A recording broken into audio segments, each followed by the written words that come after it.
एक जंगल में आग लगती है और भीषण आग लगती है। तो भाई एक हिरणी होती है, वो बच्चों को जन्म दे रही होती है, मतलब गर्भ से होती है, वो बच्चों को जन्म देने वाली होती है। तो अब आग की वजह से सारे जानवर इधर उधर भागने दौड़ने लगते हैं। तो वो भाग के नदी के किनारे पहुंच जाती है। नदी के उस पार शेर होता है और हिरणी बड़ी परेशान होती है शेर को देख के, क्योंकि वो अपने बच्चों को जन्म देना चाहती है। और इतनी दौड़ वो भागी क्यों थी? माँ अपने बच्चों के लिए कुछ भी कर जाती है। तो हिरणी जो है वो भाग के आती है, लेकिन सामने उसे जंगल के उस पार शेर नजर आता है, नदी के उस पार। अब हिरणी बहुत परेशान होती है, तो वो पीछे को भागने की फिर कोशिश करती है। जैसी पीछे को मुड़ के देखने की कोशिश करती है तो एक शिकारी बंदूक ताने उसको मारने के लिए खड़ा। हिरणी बेचारी फंस जाती है।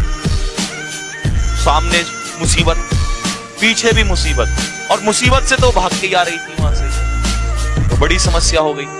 पूरी कर देता हूं, नहीं तुम कहोगे सर सुबह से लटका रखा है।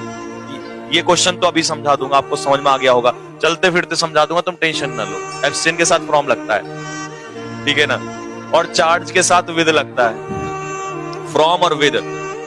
और इसमें नो प्रीपोजिशन आएगा तो तुम्हारा आंसर क्या हो गया? अब लेकिन ये मत कहना सर इसमें क्यों आया, इसके लिए भी पहले स्टोरी के बाद में समझाऊंगा, ठीक है ना। तब तक तुम ये वाला क्वेश्चन कर लो अगला, ठीक है ना। तो भाई होता क्या है, बेचारी बहुत फंस जाती है हिरणी। वो हाथ जोड़ के मतलब अपने दिल से भगवान से प्रार्थना करती है कि हे भगवान मुझे मौत दे देना, चाहे मुझे शेर खा जाए, चाहे मुझे शिकारी मार दे, और चाहे मैं आग से जल के मर जाऊं, लेकिन बस मुझे अपने बच्चों को जन्म दे देना। जैसे मैं बच्चों को जन्म दूंगी उसके बाद चाहे मुझे कुछ भी हो जाए।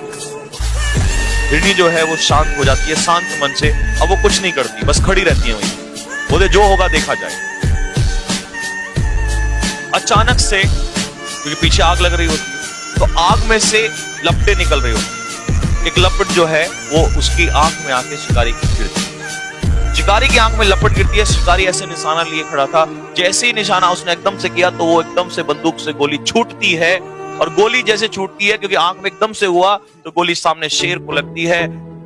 शिकारी एकदम से अपनी आंख को लेकर भागता है, शेर मर चुका है। और जो जंगल में आग लग रही थी, ऊपर से एकदम बादल गड़गड़ाहट करके आते हैं और बारिश जो है वहां पर बारिश पड़ती है, सब डूब जाता है। समस्याएं एक साथ खत्म हुई नहीं हुई। हिरणी अपने बच्चों को जन्म देती है खुशी खुशी, और वो फिर चिल्ला के भगवान से कहती है कि भगवान, कि बस ये पूछना चाहती हूँ कि तूने मुझे किस वजह से बचाया, क्या मैंने जिंदगी में कोई अच्छा काम किया था? उसने बोला नहीं। तूने प्रार्थना ये नहीं की थी भगवान मुझे बचा ले, तूने प्रार्थना की थी भगवान मुझे मेरे बच्चों के लिए कुछ समय के लिए बचा ले, उसके बाद मेरी मौत अगर लिखी है तो मुझे मार दो। तो जिंदगी में काम अगर दूसरों के लिए कभी कुछ करना चाहोगे तो ऊपर वाला भी देख रहा है। उस हिरणी ने अपने लिए नहीं मांगी थी दुआ, किसके लिए मांगी थी? दूसरों के लिए। और जो इंसान दूसरों के लिए कुछ कर रहा होता है और मांग रहा होता है, उससे बढ़ के दुनिया में उससे बढ़ के कुछ नहीं हो सकता। और शायद माँ बाप इसीलिए भगवान का रूप होते हैं। स्टोरी पसंद आई तो तालियां बजा दो साथियों, अगर मजा आया हो।